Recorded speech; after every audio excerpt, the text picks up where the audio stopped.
Bile, okay, some people might call it gall, okay. So bile is what is produced by the liver, and then it is stored in a gallbladder.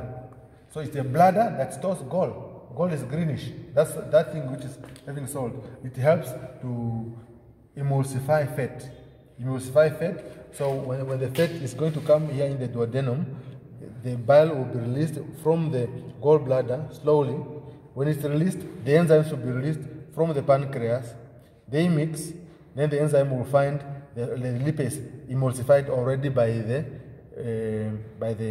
bile, and then it's easy for them to break them down. So that's why the bile is there. Without bile, it will take too long for you to break down the fat, because fats are very strong and complicated molecules. So they will need at least something to emulsify to make it into droplets. And when when you break fat into droplets, you increase the surface area.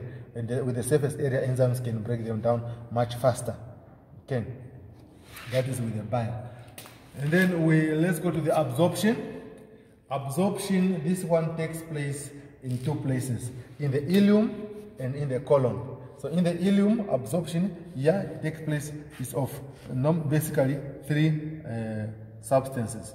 You have glucose, you have amino acid, and then you also have fatty acids and glycerol. So these ones are absorbed by the ileum, while the vitamins and the vitamins, water, minerals, these ones are absorbed by the colon, okay, by the colon. Not necessarily large intestine, I'm saying colon. The large intestine includes the rectum, so it's the colon, not the large intestine. So just to be specific. And then it's absorbed by the ileum. Don't say in the small intestine, it is the ileum, because small intestine also includes duodenum. Okay, so it is the ileum. Now in the ileum here, there's a special structure. This special structure, it is called a villus. Let me put it somewhere here. A villus, it is something which is a finger-like structure, which might have some little folds on the surface. Now inside there, you have something like a channel, a transport channel. This one will be what you call the lacteal. Around the lacteal, you will have some other vessels. These ones will be called the capillaries. Now, this villus, it moves, it is mobile, okay? It is mobile in order to chain the food. So it will move in the food as it's moving like that. It is chaining the food. Now the nutrients which are in this food material will be absorbed. Now the fat will be transported by the lacteal, okay? The fat by the lacteal, while the capillaries will absorb the rest of the nutrients which I've mentioned earlier, okay? Now what makes this very efficient in absorbing is because it has a lot of capillaries to absorb amino acids and glucose. It has lacteal to absorb the fat. Number 3, it has one cell thick epithelium for faster absorption. Number 4, it has macrovilli which help to increase the absorption surface. Number 5, it is mobile, it moves into the food. So that makes this villus very, very good at absorbing the nutrients and everything.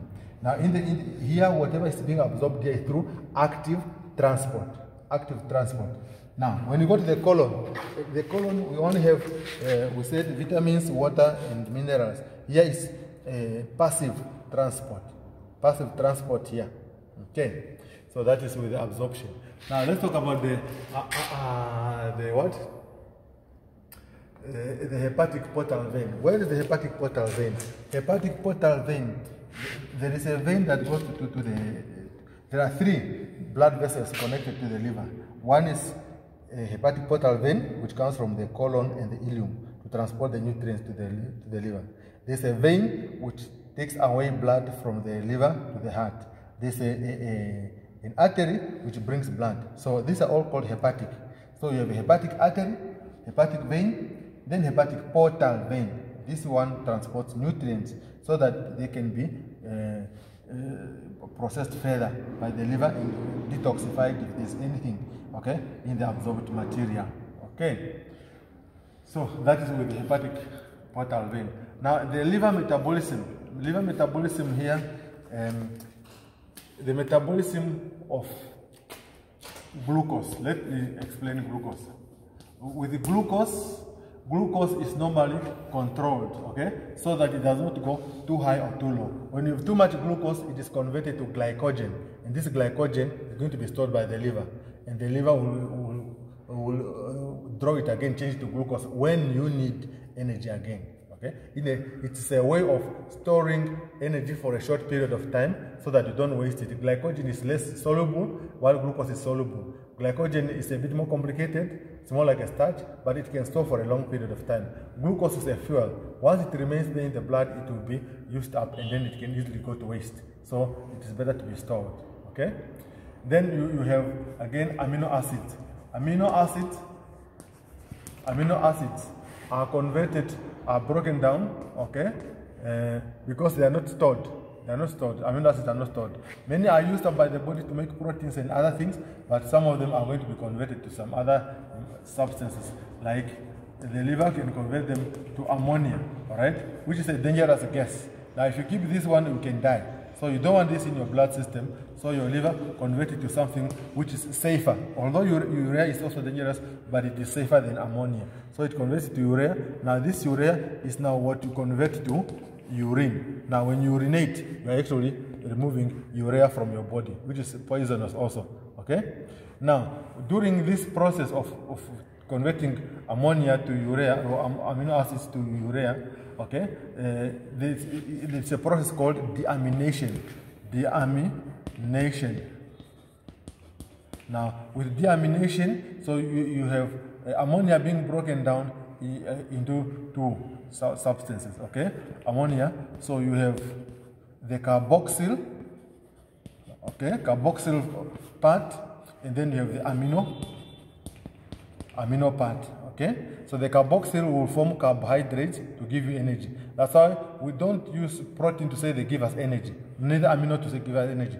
But for us not to waste everything, so we convert some of the part of the amino acids to carboxyl to form carbohydrates, at least to draw a bit small amount of energy. The amino acids are the ones now which are converted to urea and then to be excreted. So carboxyl you reuse, but the amino part you don't reuse. So that's what the liver does to deaminate and to clear your system of excess food. So that is the lesson which I had for you on digestion, human alimentary canal, okay, and the human nutrition actually. So I hope you understand. If you don't understand, you are free to call me. Let's communicate on the WhatsApp group. All the best. Thank you very much.